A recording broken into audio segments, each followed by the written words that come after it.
today we're here talking about the Masters of Arts program in Education Studies here at Western University. So thank you for joining us this afternoon to learn a little bit more about this program.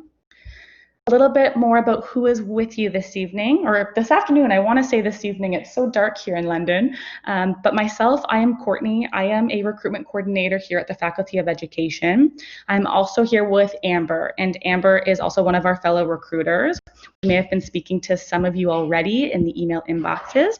But we also have with us this afternoon Jennifer Davila. She is the manager of the graduate office, and Nancy, who is our graduate affairs assistant. So they are the two experts here on Zoom with us this afternoon, and they'll be helping to answer any of the questions that you may have this evening. So we will be sending out a recording of the presentation. I'll send out both the slides and the recording within 48 hours. So as I mentioned, if you do need to pop out, leave the session, not to worry, we'll be sending everything out. Again, don't worry about frantically trying to write down names, email addresses, and all that good stuff, because we will send everything out. So for today, the agenda that we will be doing is we're going to discuss the program overview of our MA program. We'll discuss program structure. We will go over admissions requirements and the application process. I know applications have just opened, so I'm sure we have some questions there. We'll spend some time. We'll also discuss fees and funding, and then we're also going to have a Q&A session at the end. And while we're going through the presentation, if you do think of a question, you have something you want to ask, feel free to write it in the chat box. You can also save it to the end as well for the Q&A session. It is completely up to you. First, we will go over a quick program overview. So within our Master of Arts program here at Western, we offer 5 different fields of study. We have applied linguistics, curriculum studies, critical policy, equity, and leadership studies. And you'll probably hear me refer to that for the remainder of the night as CPLS, because that is quite a mouthful. We have our school and applied child psychology, as well as our counseling psychology program. So if you are applying to our MA program here, you'll want to make sure that you select one of those fields of study.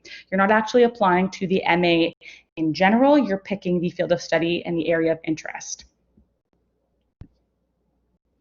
So a little bit about the program features. Our Master of Arts program is a fully on-site program, so you do have to come to Western to complete the program. If you are interested in an online program, that would actually be our Master of Professional Education program, or MPED.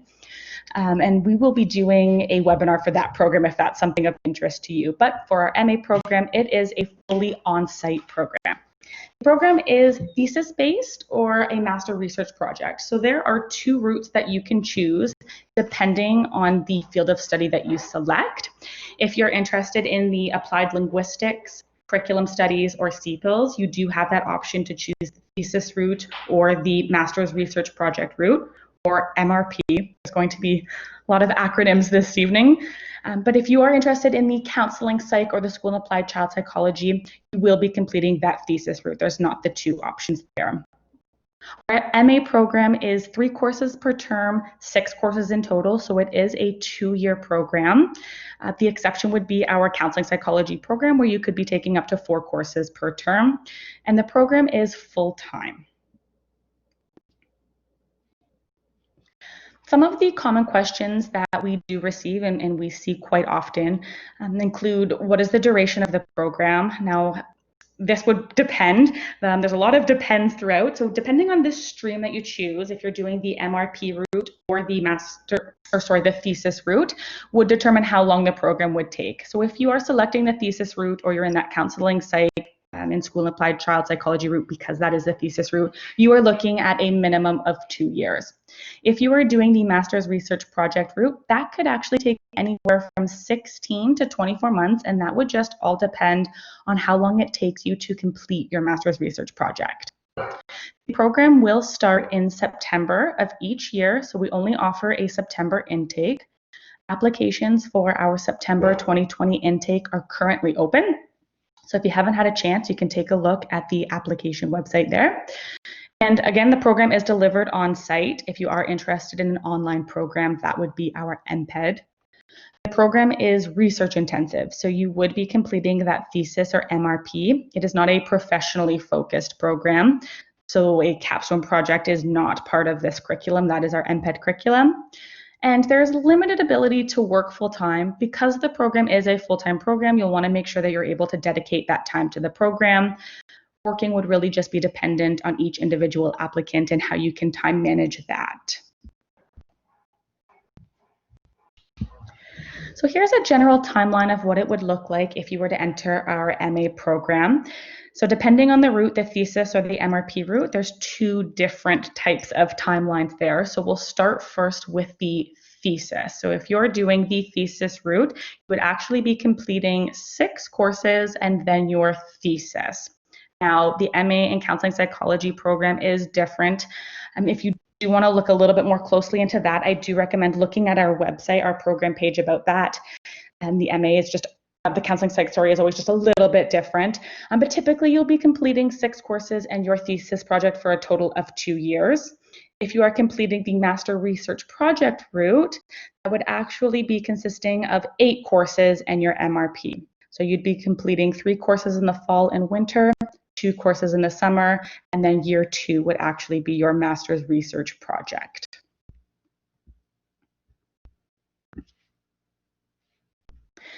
With the counseling psychology program, it is a little bit different. So there's a couple slides throughout we'll kind of go through. You'll also be completing an internship on top of the thesis. So the internship includes 550 supervised hours in counseling activities. So these hours must be supervised by a professional counselor, and that is actually in accordance with the Canadian Counseling and Canadian Counseling and Psychotherapy Association guidelines. So for the internship, the placement in the counseling activities are completed at least on a half-time basis over at least 8 continuous months of the academic year. So typically that's completed from September through April of your second year. Most students complete this requirement by working 3 days a week on site for approximately 21 hours a week for 26 weeks. And then as well, there's also 1 day of independent study that's off-site, and that's related to client issues. Now, if you are interested in the counseling psychology route and you do get admitted into the program, all of these arrangements will be made with you during winter of the first term, and that will be made with you by your graduate affairs assistant. So you will receive more information on the particular internship once you are admitted into the program.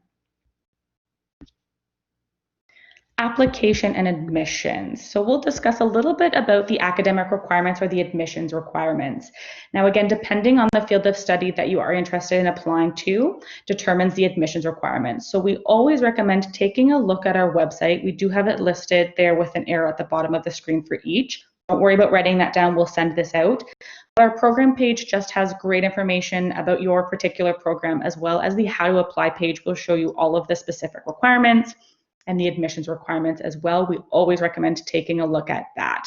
But we will go through each individual program here. So if you're interested in applying to our applied linguistics, curriculum studies, or CEPLs, the admissions requirement are as follows. We're looking for a 4-year degree. So that's 20 full courses or equivalent depending on where you've taken your schooling. And we're looking for that to be completed from an accredited university.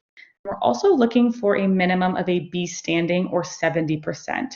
Now, what I will say is we do get a lot of questions about exceptions. You know, if I have a 3-year degree or I don't meet the 70%, those types of questions. Those exceptions will actually be listed on our requirements page. So underneath the academic requirements, we will note the exceptions, if any. So we always recommend if you have a question like that, it will be listed on our website, or by all means, send us an email.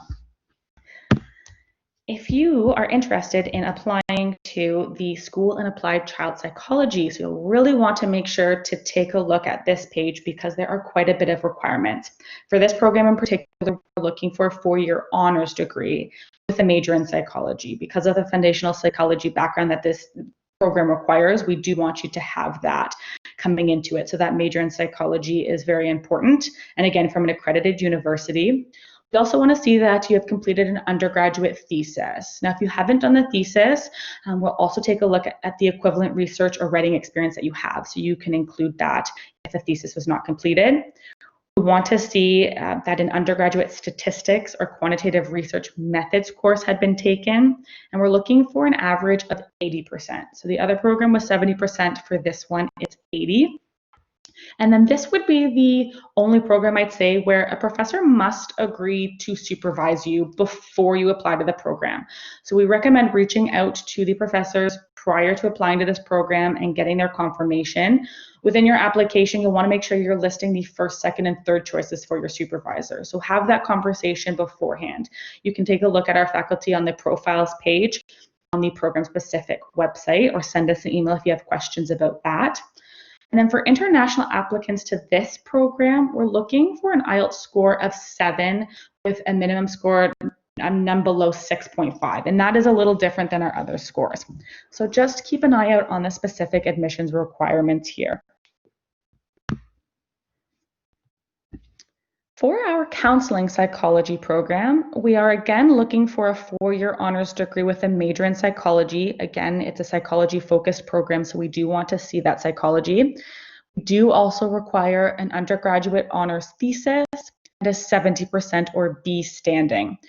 With this program in particular, we're also looking that you have a minimum of 1 year paid or volunteer experience, or the equivalent of 1 year, and we're looking for that to be done in a helping profession.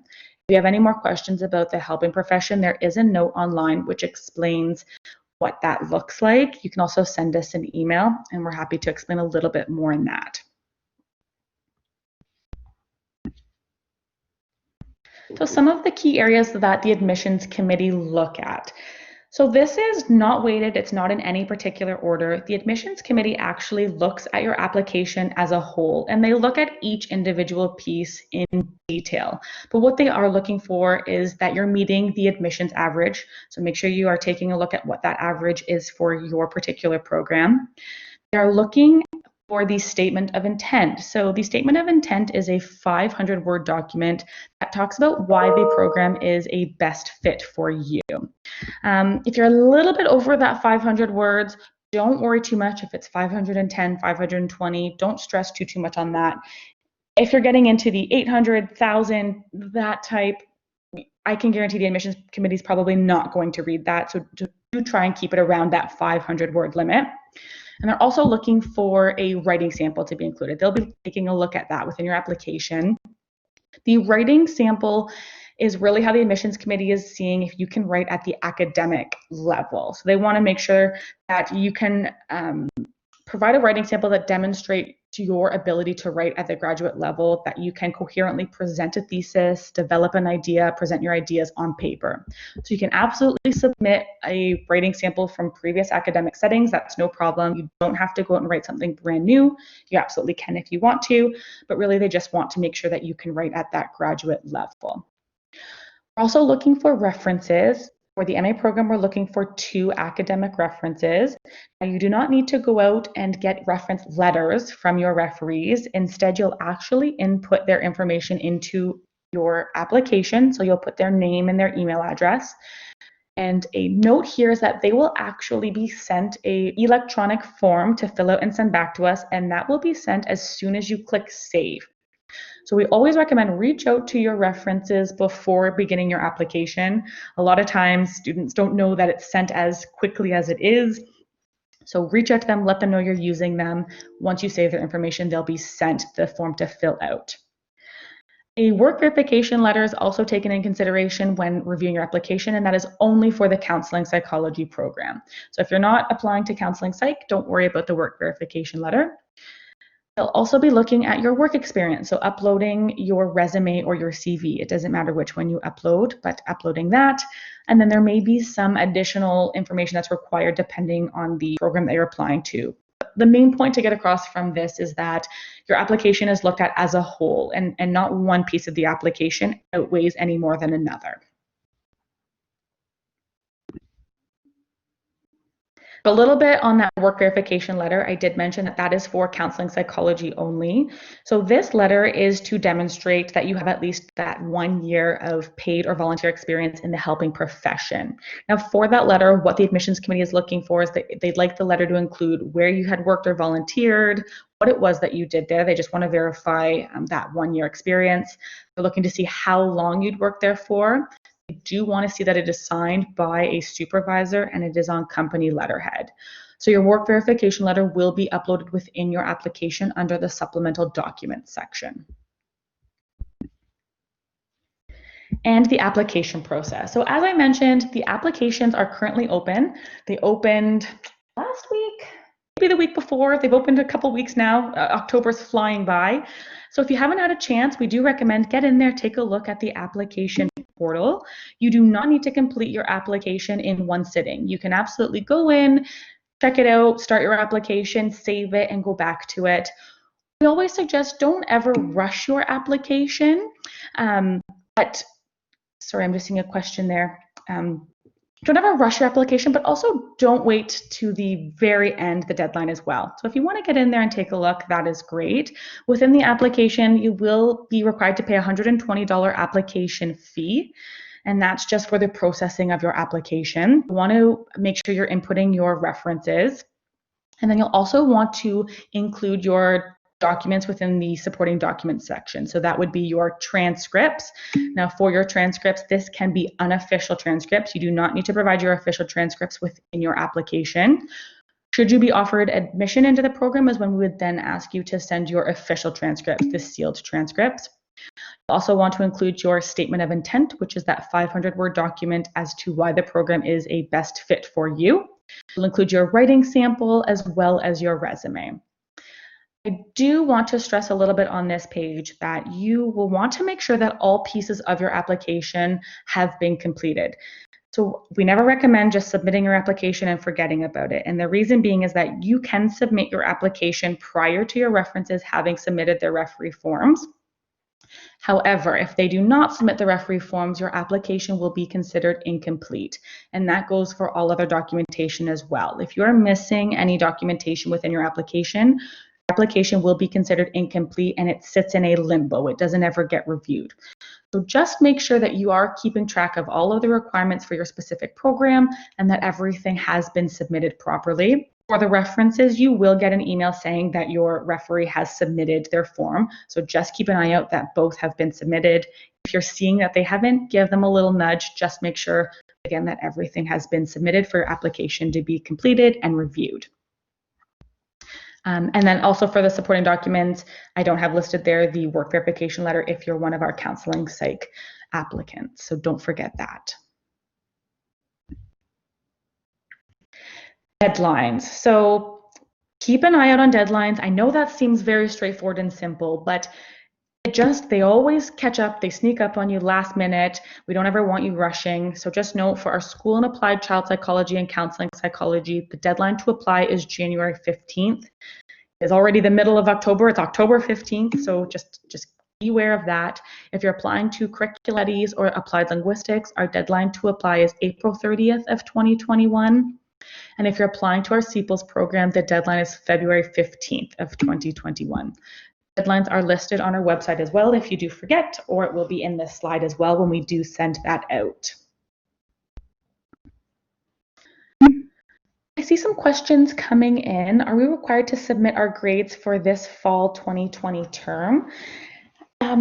If you have grades for the fall 2020 term, you can absolutely submit those. If you're currently in a program, you just want to make sure that you will complete your program by August before you begin, and you'll then want to make sure that you're submitting your final grades at that time. So if you do have your grades for the fall 2020 term and you have the unofficial grades, by all means send those. If you're currently in a program and you don't have those, you will just be required to send those when you do finish.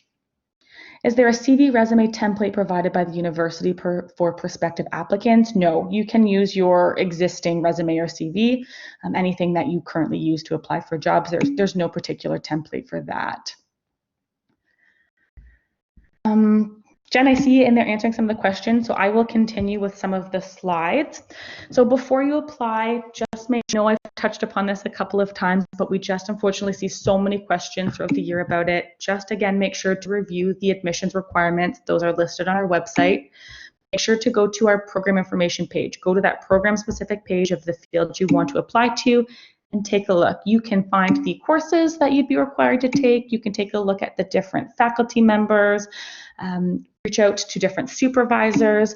I touched a little bit on supervisors. I want to go back to that. So I had said for the school and applied child psychology, you do want to communicate with the supervisors beforehand and list your first, second, and third, and you'll want to have their confirmation beforehand. For all of the other programs, we do suggest that you reach out to different faculty members before applying. However, it is not required to have their confirmation. Once your application is reviewed and if you've been offered admission into the program, they can then determine to work with you. So don't let that be a deterrent. If you've reached out to some supervisors and they haven't responded to you, that could be for any number of reasons, whether they're on sabbatical, they're out of country. So we do suggest that you reach out to them. But again, it's not mandatory to have their confirmation or if you don't hear back. We do just recommend you indicate who you potentially would like to work with within your application. So again, that information, if you review the program information page, it will be there.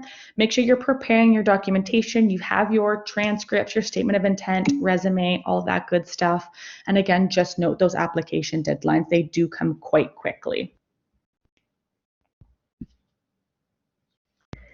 So if you get an offer, now nobody will have received an offer yet, applications just opened up, but we will touch upon this a little bit as well because we receive many questions about it.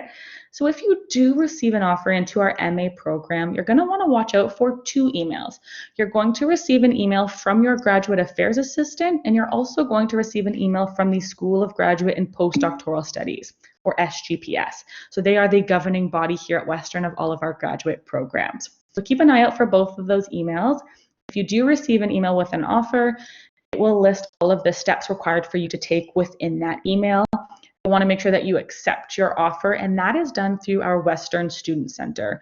So that will be listed in the offer letter, but we have questions about that. How do I accept my offer? And if you sign into your Western Student Center, that is where you would do the accepting of the offer.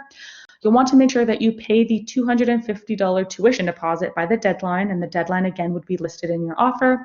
And then after that, you're going to wait for information on registration and orientation. Now, if you don't hear from your Graduate Affairs Assistant once you've accepted and paid your tuition for a little bit, not to worry, they will reach out to you. Typically, they reach out with all types of information about the registration orientation, I would say in the summertime. If it has been a while, don't worry, but they will reach out to you. I will stop here because a question that we receive a lot is, when will I receive a decision? And we don't have a specific answer for you. We can give you a guideline, but there is a lot of different steps involved once you submit your application and a lot of different areas your application goes through before it hits the adjudication committee. So once it's submitted, it goes to our School of Graduate and Postdoctoral Studies, and they'll review your transcripts, calculate your grade average, and they will then send it to our office, the graduate office, who does a review and sends it for adjudication. So there's a couple steps there. What we can say is typically, once all of your documentation has been received by the adjudication committee, you can typically expect your decision within 6 to 8 weeks. As I said, that's a general guideline. This can be shorter or longer for any number of reasons. But once your application has been submitted and your documentation has been received, you will receive an email regardless of a decision.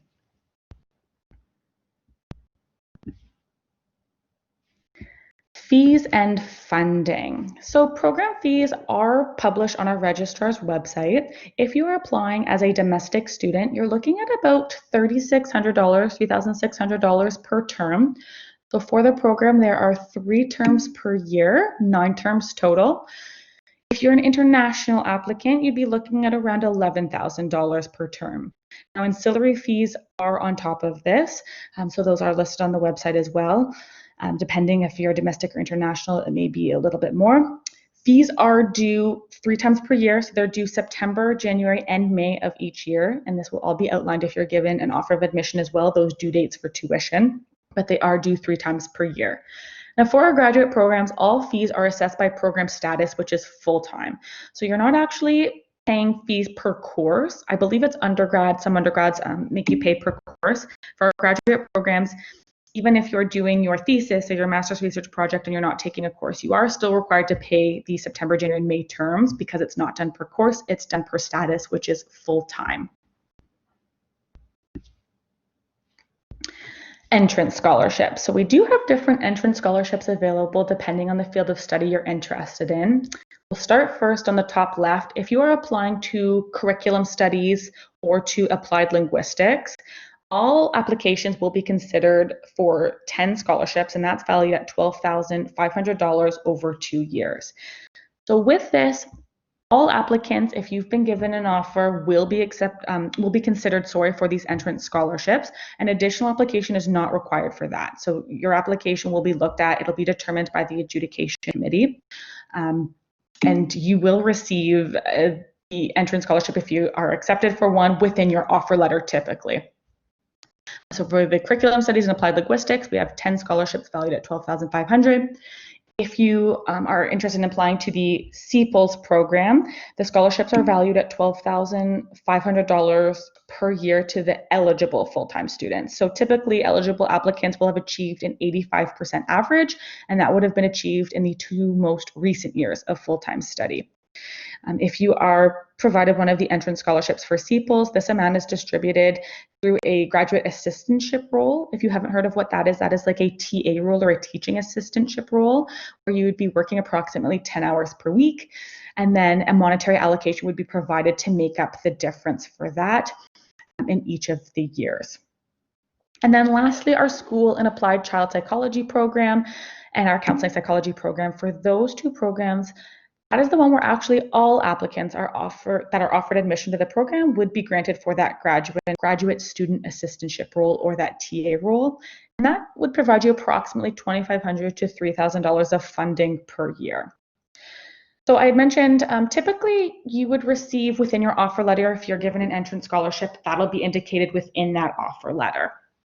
I say typically. There are the occasion where you may find out after, say a student is provided an entrance scholarship, they decide later on that they do not want to attend Western, and a entrance scholarship opens up, you then may be informed afterwards that you've been given one, but we say typically find out within the offer letter if an entrance scholarship is going to be provided. Now, this is not based off of financial aid of any sort. Your application is actually looked at through the adjudication committee. They are the ones that will determine who is to receive the entrance scholarships. Now, on top of the entrance scholarships, we always recommend that students take a look at some of the additional awards and scholarships that are available to them. So first and foremost, number 1 is the scholarships that I had just mentioned on the last slide. But we also have different faculty-based awards. We have the Canada Graduate Scholarships, the Ontario Graduate Scholarships. So definitely make sure you're taking a look at some of those additional ones. I do find not enough students do apply to these scholarships, and we have scholarships to give out. So make sure you're reviewing some of the criteria there. I know for the OGS scholarships and the CGSM scholarships, you do not have to be offered admission into the program to apply. You can actually apply to these scholarships as an applicant. Some of the additional scholarships as well, or I guess funding sources I should say, would be OSAP. You can definitely reach out to our financial aid office in terms of OSAP. There's bank loans, and then there's also government assistantships, so RRSPs for lifelong learning, and sometimes to employer assistantships as well. So there are many different available funding sources for you. If you have any questions about that, feel free to reach out. We always recommend take a look at some of the additional awards and scholarships, external awards, that sort of stuff, to see what else you can apply for.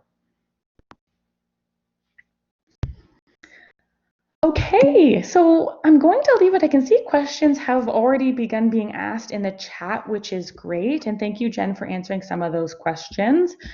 Let's see if we have any extra where we've left off. We do have our email addresses up on the screen as well. So if you do think of something afterwards, feel free to reach out to us. But we will begin answering some of your questions here throughout the chat.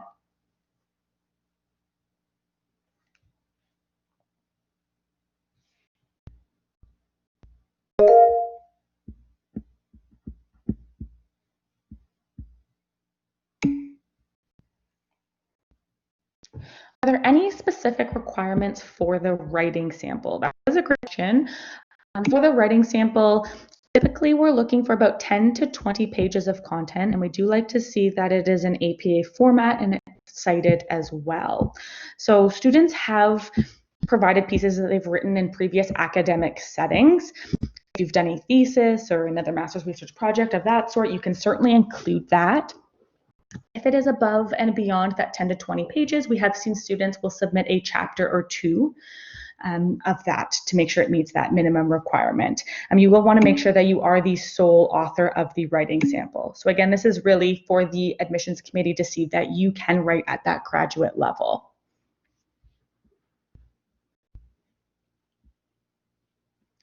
Could you please explain options for mature students who have been away from the school for years, getting references, etc.? Jen, did you want to speak to that? It is, because it is a research intensive program, we do like to see that we do have 2 academic referees. But Jen, if they're not able to get the 2, will we accept 1 professional, 1 academic? We would actually, we would accept 2 professional. So if if you've been out of school for 20 years, like some of us have, that's fine. If you submit the professional reference, the only thing I would say is maybe take a sentence or 2 in your statement of intent and just mention that, so so the committee understands why you've chosen to go with the professional reference. But yes, that would be fine. So how long until we know the decision regarding application once we apply? So I did touch upon that a little bit. We do give a general guideline. Once all of your documentation has been received by the admissions committee, you can typically expect your decision within 6 to 8 weeks. This is just a guideline. There are many different reasons that it could be shorter or longer, but not to fret. Once all of your documentation has been received and your application is being processed, you will receive a decision. I had a question regarding the work verification letter for counseling psych. Yes, we're happy to answer questions regarding that. I've begun the application, and in the application portal, the language section remains unchecked after going through it. My first language is English. So that is a great question, and we do get that one quite a bit. If your first language is English, do not worry about that section. You can leave that blank. If you don't receive a check mark, that is okay. That would be probably the only section where you may not receive a check mark. So just leave that one blank if English is your first language. If English is not your first language, that is where you're going to want to identify your first language, and you'll have to provide the English proficiency requirements depending on the program that you're applying to and what those are.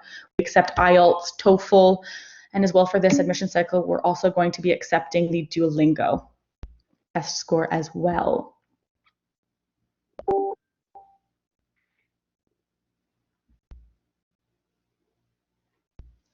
If my school does not have honors programs, is it okay for me to apply? I majored in psychology, graduated with cum laude, and we had to finish a senior research thesis to graduate. So again, you'll want to make sure that you're checking which program it is you're applying to. Are you interested in the counseling psychology program? Is that the field of study of interest? There's a couple different requirements if you're applying to counseling psychology or the school and applied child psychology. So yes, for counseling psych. So counseling psychology, it is recommended that you do have a major in psychology and an undergraduate honors thesis. I would say counseling psychology is probably our most competitive program within a faculty of education. We have many students apply. However, we only seat 15 students each year. So typically those that are admitted into the counseling psychology program will have met all of the requirements as listed on the website. Courtney, can I just add to that though? If it's a situation where the university itself just doesn't give out the honors designation, but it's still a 4-year program, it's still a major in psych, and still the 20 credits, the committee would look at that. Okay. In regards to the work verification letter, what if you've worked at one place for 6 months and another place for 4 months? And how do you provide one verification letter? Like it's more than one experience. And they would apply 2, you'd do 2 separate verification letters? Yep. Sorry, Courtney had to answer that later down in the chat, but yeah, that's fine. You can submit the letters, that's absolutely fine.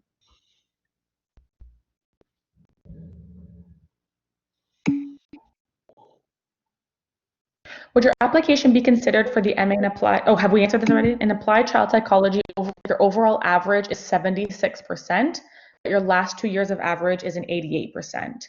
We're actually using the last 2 years of study to calculate your admission average as meeting the requirements. So we'd be taking that last 2 years.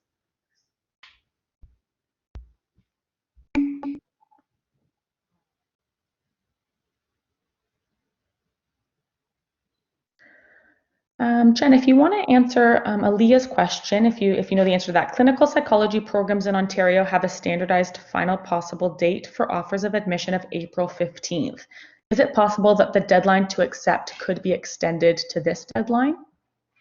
Yeah, it depends. So if you do receive an offer from us, you'll get a letter from Nancy, who's online with us tonight, and it will have a date that you need to reply by. That's usually, 3 weeks, 4 weeks, maybe.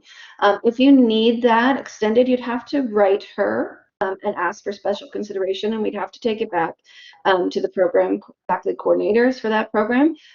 We don't tend to extend it beyond that deadline because, especially in counseling psychology, it is so very competitive that there are lots of people very happy to take a spot that someone turns down. So you'd have to request that, and we'd have to adjudicate it on a case-by-case basis.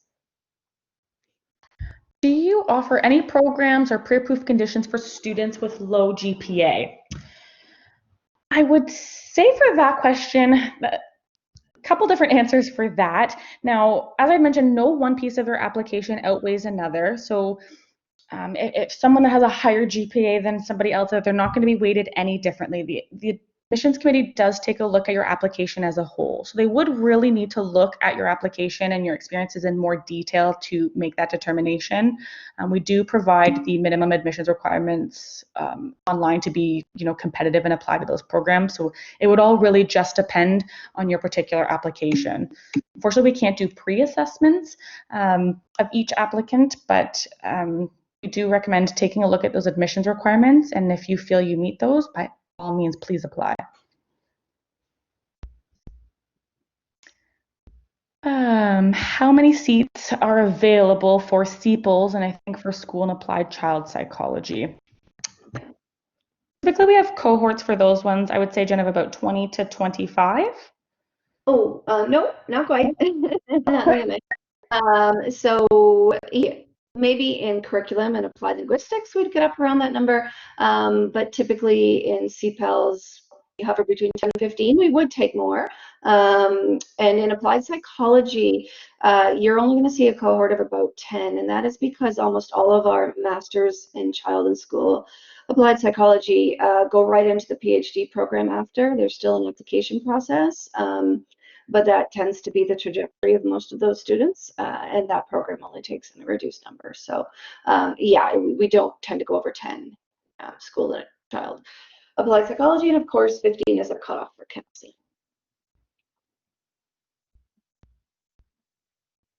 Well, I'm not keeping up with all the questions. I'm trying to read where I left off here.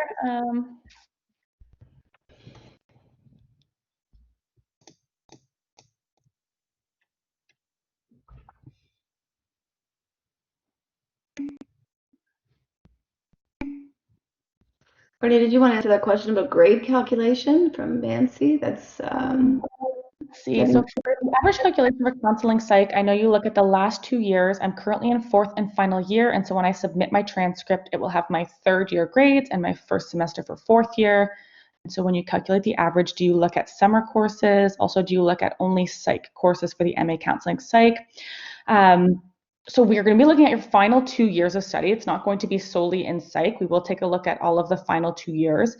If you are currently enrolled in a program and you haven't completed yet, we wouldn't be looking at those grades at the moment to calculate your average because you don't have those grades. When you do complete your program, and you'll want to make sure you complete it by August, you'll then be required to submit your final grades for that.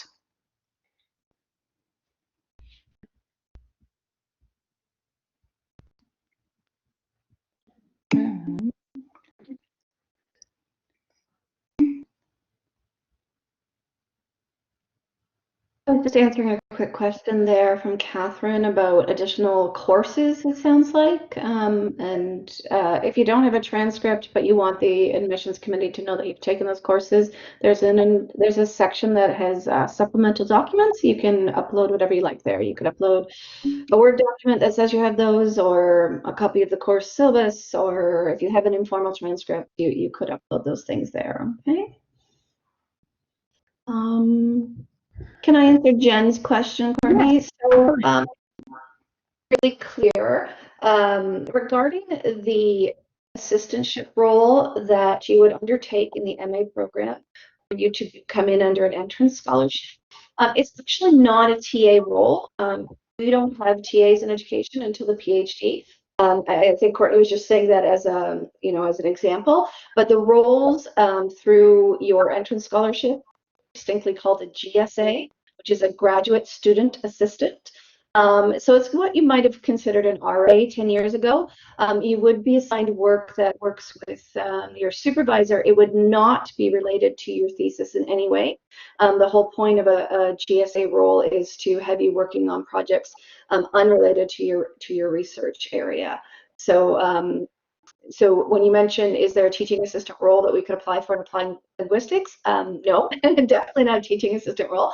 But even a GSA role in applied linguistics, their entrance scholarships in that particular academic research cluster, they are just monetary. So if you receive an entrance scholarship from them, you would just get a deposit to your student center account. They do not give it through an assistantship role. However, there are opportunities for current students to apply for GSA roles on campus, or to maybe work with their supervisor. If their supervisor has a grant, they might get hired to that. But there's nothing necessarily formal, but the opportunities are there, and usually students just work with their supervisor to find out about those opportunities.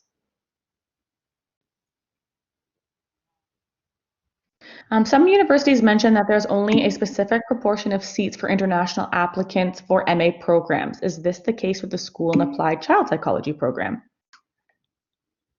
No, the only program we have that has a cap on international students is our PhD, because it's a fully funded program. We do take quite a few international students into all of our master's programs, and yes, there's no cap.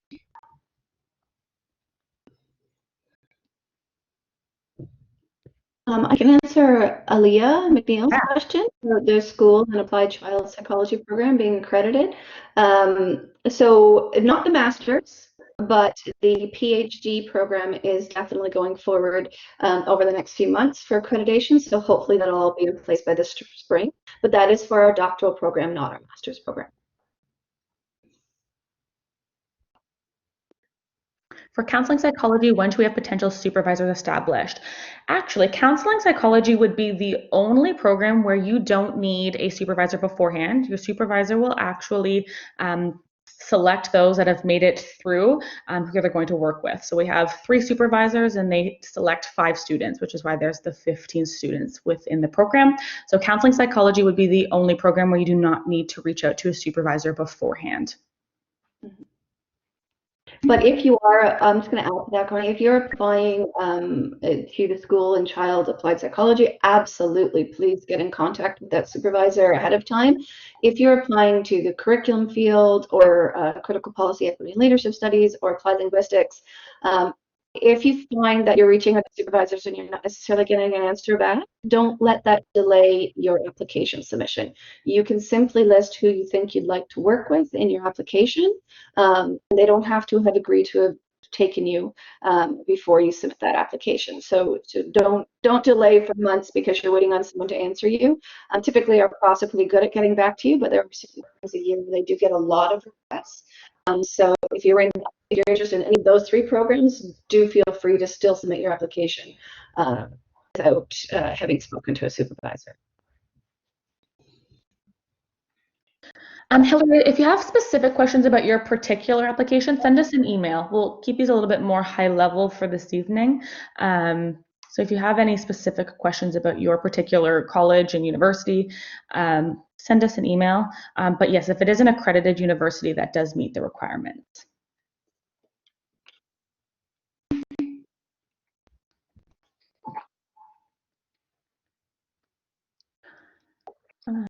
So would it not be required to be under other institutes, but instead under supplemental documents? Sorry, Catherine, I think I missed the first part of your question on what document you're looking for.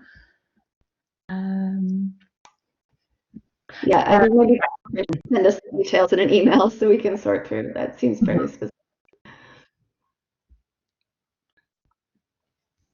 Do we need to include our research interest or proposed study in our statement of intent for counseling psychology program? Or can we just talk about our interest in counseling and career goals in the statement? We do like to see. Yeah, oh, absolutely. You should specify your research interest because independent of the work you're going to do in the program, you are still going to have to do a thesis. So, you know, you don't necessarily have to be married to that. I know research interest can evolve and change in your time and program, but they are looking for a statement of what you plan or what you would like to research for your thesis when you're in. We have a question about research interest, but where you put it. So I would strongly suggest that's part of your statement of intent.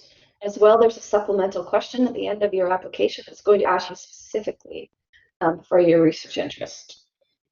Okay.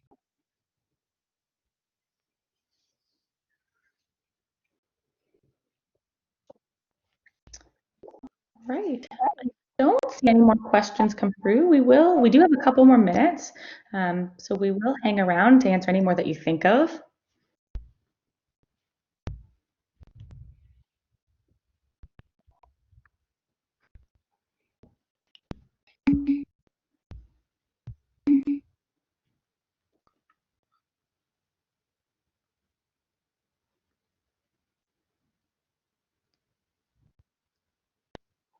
So I'm just reading your question, Angelica. So my question to you, with the Exchange University, is there any kind of transcript or informal or otherwise?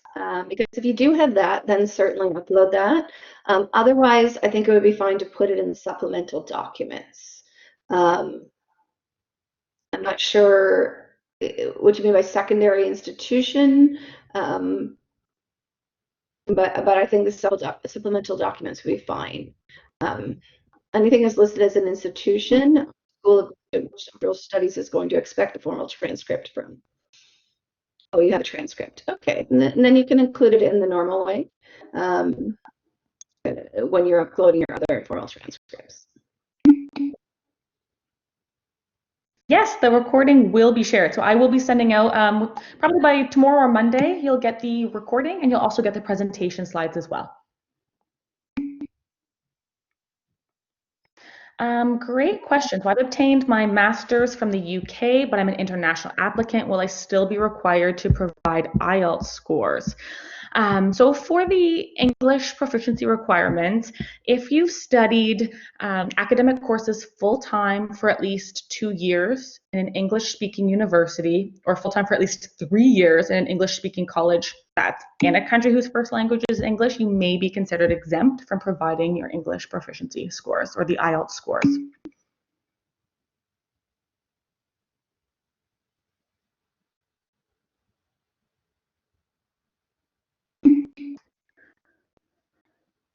Jen, did you want to speak a little bit to it? We're getting a lot of questions where if students are currently in their 4th year, how exactly the admissions is going to be calculated, if not all of the.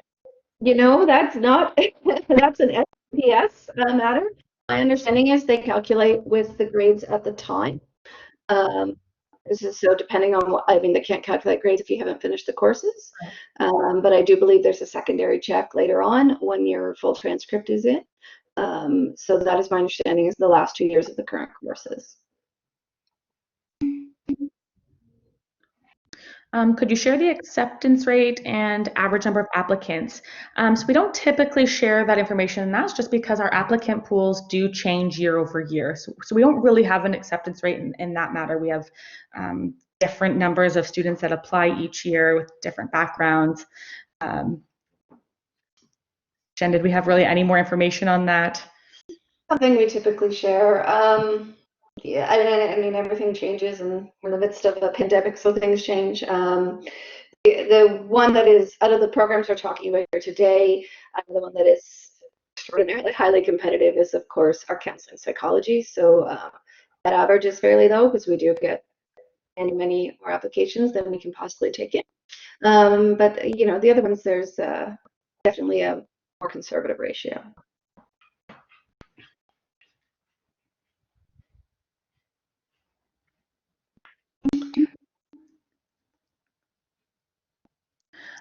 Looking at the application portal, the MA program in education lists applied psychology, but I can't find school and applied child psychology. These are the same programs, right? Yes, it is listed as applied psychology for the school and applied. I don't know why that is. I think it was called something different last year. That also confused. We keep trying to get that changed, and it keeps defaulting. Yes, that's the correct program. So how would you calculate grades from applicants who have already completed a master's degree? It's my understanding, Jen, that they would actually still use the undergraduate program to calculate the final 2 years, unless, yeah. You can still absolutely provide information from your master's programs by all means, but they'd be taking a look at your undergraduate transcripts when making that calculation.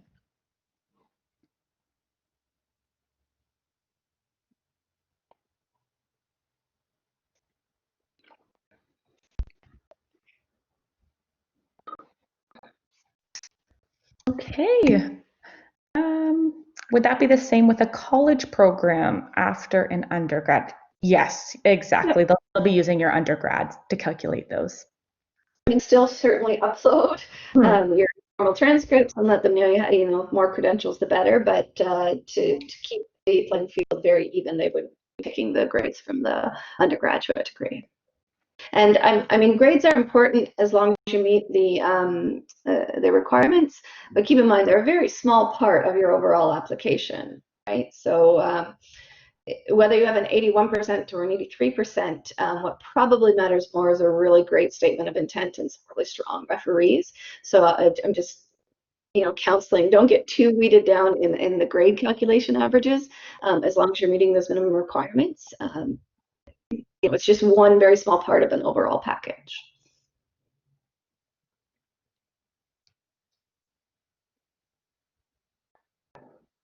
We definitely have a lot of applied psychology interest today. Yeah, we do, don't we? That's great. I would say those are the main questions we see a lot within recruit. When you guys email us, we get so many about the psychology ones. So hopefully we helped answer a lot of them for you today. I don't see any other questions coming through. So we will begin to wrap it up. Thank you, everybody, for taking the time this afternoon to spend with us and learn a little bit more and asking such great questions. Jen and Nancy, thank you for being here and for helping to answer those questions. That's perfect. I'm so glad. Take care, everybody. Good luck. And reach out if you have any other questions to our emails. We're always happy to help.